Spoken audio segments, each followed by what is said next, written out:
السلام علیکم ورحمۃ اللہ وبرکاتہ۔ اس وقت میں آپ کے سامنے سورہ زمر کی آیت نمبر 16، 17 اور 18 یعنی 16، 17 اور 18 کا ترجمہ لے کر حاضر ہوں۔ سماعت فرمائیے۔ اعوذ باللہ من الشیطان الرجیم، بسم اللہ الرحمن الرحیم۔ ان پر آگ کی چھتریاں اوپر سے بھی چھائی ہوں گی اور نیچے سے بھی۔ یہ وہ انجام ہے جس سے اللہ اپنے بندوں کو ڈراتا ہے۔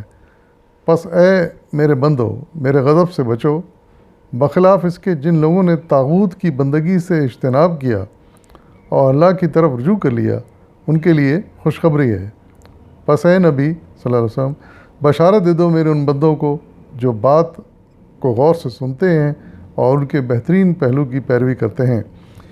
یہ وہ لوگ ہیں جن کو اللہ نے ہدایت بخشی اور یہی لوگ عقل مند ہیں۔ صدق اللہ العظیم۔ ان آیات میں اللہ تعالیٰ نے پہلے تو ان لوگوں کا ذکر کیا جو اللہ تعالیٰ کی عبادت سے انکار کرتے ہیں اور اس کو ایک اور واحد مالک خالق تسلیم نہیں کرتے، بلکہ دوسروں کو بھی شریک کرتے ہیں اور ان کے کہے پر چلتے ہیں اور اللہ تعالیٰ کے بتائے ہوئے راستے سے ہٹ جاتے ہیں، اس پر نہ چلنے کی سوچتے ہیں، نہ اس کی کوشش کرتے ہیں، اور نتیجہ یہ ہوتا ہے کہ دنیا میں بھی ٹھوکریں کھاتے ہیں وہ، اور پھر آخرت میں جو انجام ان کا ہوگا اس کے بارے میں بتایا جا رہا ہے کہ یہ حال ہوگا کہ آگ ان کے پرچھائی ہوگی، اوپر سے بھی نیچے سے بھی، یعنی ہر طرف سے ان کو آگ نے گھیر رکھا ہوگا۔ اللہ تعالیٰ ارشاد فرما رہے ہیں کہ میں اسی لیے ڈراتا ہوں کہ اپنا رویہ صحیح کر لیں، حق کو پہچان لیں اور جھوٹے خداؤں کا انکار کر دیں اور ہرگز ان کی بتائے ہوئے راستے پر نہ چلیں۔ اور اللہ تعالیٰ چاہتے ہیں کہ اللہ کے بندے اس کے غضب سے ڈریں اور اس برے انجام کو نہ پہنچیں۔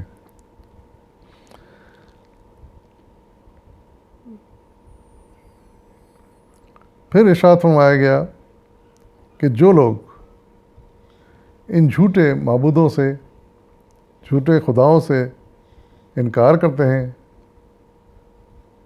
ان کے ہرگز ان کی کسی بات پر عمل نہیں کرتے اور کسی طرح ان کی رہنمائی قبول نہیں کرتے، وہ ان لوگوں کے لیے خوشخبریاں ہیں۔ یہاں لفظ استعمال کیا گیا طاغوت۔ طاغوت سے مراد یہ ہے کہ ہر جھوٹی چیز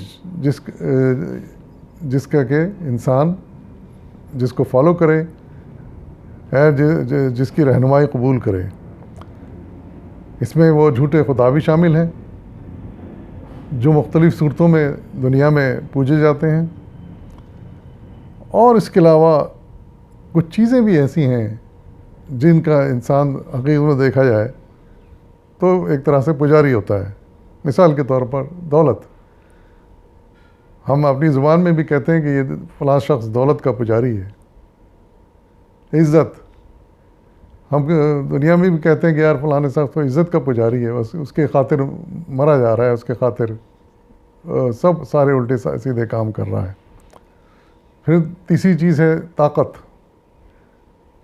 یہاں بھی دنیا میں ہم اپنی زبان میں عام طور سے کہتے ہیں فلانا شخص طاقت کا پجاری ہے، وہ چاہتا ہے کہ ہر وقت اقتدار میں رہے، اقتدار اس سے نہ چھینے، اور وہ جس طرح بھی ہو سکے جائز ناجائز طریقے سے اقتدار حاصل کرے، طاقت حاصل کرے۔ تو یہ بھی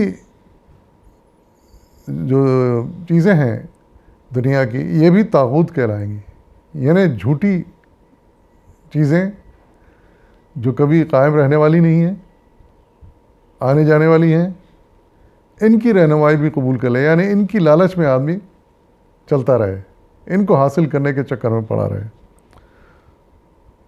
تو اس طرح یہ تمام چیزیں طاغوت ہوں گی، یہ چاہے جھوٹے خدا ہوں، بنائے ہوئے خدا ہوں، یا پھر یہ دنیا کی لالچیں ہوں جن کے پیچھے انسان چلتا ہے اور اپنی زندگی برباد کرتا ہے۔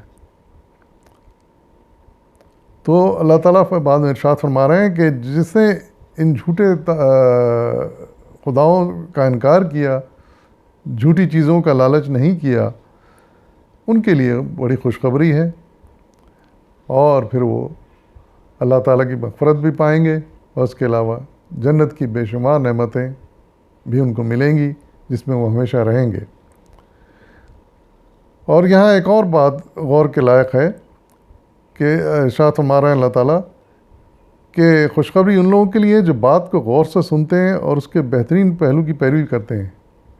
یعنی ان لوگوں کی جو راہ حق پہ چلتے ہیں، قبول کر لیتے ہیں، ان کی خاص بات یہ ہوتی ہے کہ جو بھی صحیح بات، سچی بات، حق بات کہیں سے سننے کو ملتی ہے تو اس کو غور سے سنتے ہو، چاہے قرآن کے ذریعے ہو، چاہے کسی حدیث کے ذریعے ہو، یا کہ کسی صاحب علم انسان نے کہی ہو کوئی بات، اگر وہ بات سچی ہے تو اس پہ غور کرتے ہیں، اور اس پر جہاں عمل کرنے کی بات کی گئی ہے اس پہ عمل کرنے کی بھی کوشش کرتے ہیں حتی الامکان۔